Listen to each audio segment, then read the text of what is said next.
Hey, it's LaDawn Townsend, and I'm coming back with another Monday business tip. Today we're talking about 30%. 30% could be the profit that you're losing within your organization. Last year, there was a study that came out and it talked about how outdated processes or processes that weren't streamlined are making companies lose almost 30% in their profit.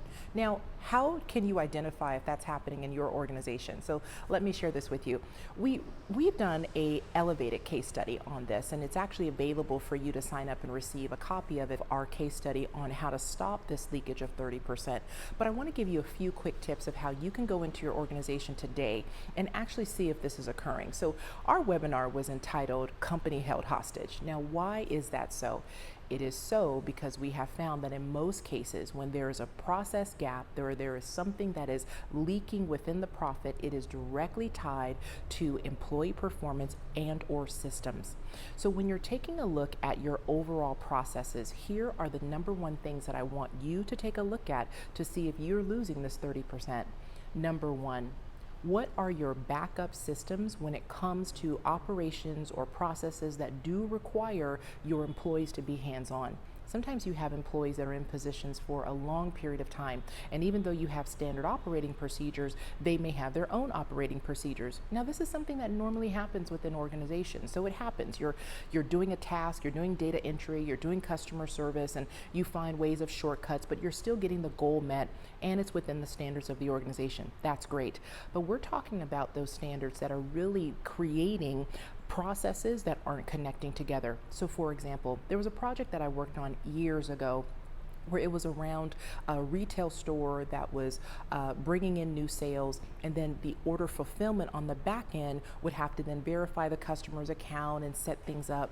So we found that on the front end, they were reporting that they were 115% above goal. But then when we found on the fulfillment side that there were parts of the application that were allowed to be processed on the front end through tech and through the people, but it was caught in an exceptions report on the back end. So then the orders that were generated had to be canceled, and so really you had 40% of your accounts that could not remain open. So that impacts the overall number. So all of this left hand and right hand of a department and a company knowing what it needs to be done is so vital, and that is where the processes cannot be streamlined, and you don't even know that it's happening until you see a report such as this that I just mentioned.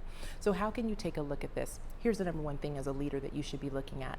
When you're getting your profit and loss reports, when you're getting updates from your team on how you're doing with sales, marketing return on investment, customer service operational reports, number of customer calls, inquiries, things like that, what you want to take a look at are all of the reports succinctly coming together. So your team should actually be presenting them as a whole to you.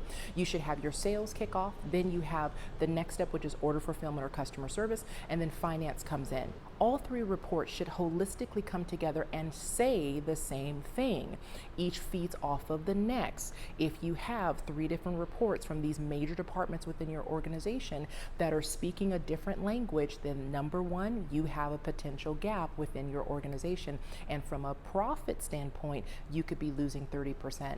So how do you pull all this together? How do you make sure that the left hand and the right hand is working together, and you as the leader, with the amount of work that you have to do, casting the vision for the organization, going forward, even managing teams, how do you make sure you don't get in the weeds of it? It comes back to setting what are the standards that you want within your organization. We talked last week about standards of what's not acceptable from performance, from commitment, from clarity. Now we're talking about from a financial reporting standpoint. So when you're getting your reporting, here's what you'd say to your executive team. Before it comes to you, you need 3 layers.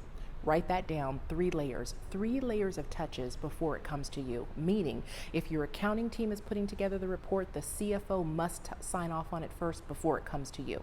The second is from your sales team. The report must be signed off by the chief growth officer, chief sales officer, chief marketing officer, whoever you have in that role, they must sign off.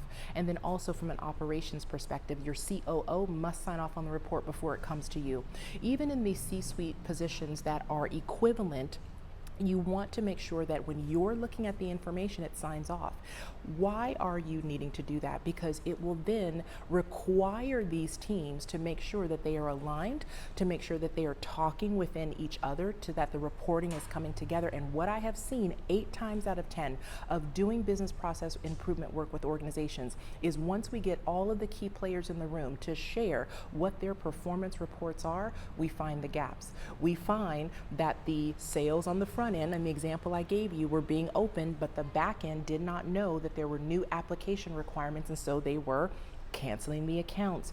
You see, full transparency within your organization is needed, not only if you want to increase sales, but also to have streamlined processes. If you have more questions on this, we have our program. It's Process Improvement for Profit. We call it PIP, and it is a great way for your core operations team to work with our team. The program gives you access for up to 3 team members per company. It's a very intuitive program that we felt was needed within the space, because one thing that is for sure, this 30% is going to continue to happen. Let's make sure it doesn't happen to you. If you have questions on that, you can schedule a call with an advisor by visiting vosgroup.org. I'm LaDawn Townsend. Until we talk again, I'll be back next week with your Monday business tip. Bye-bye.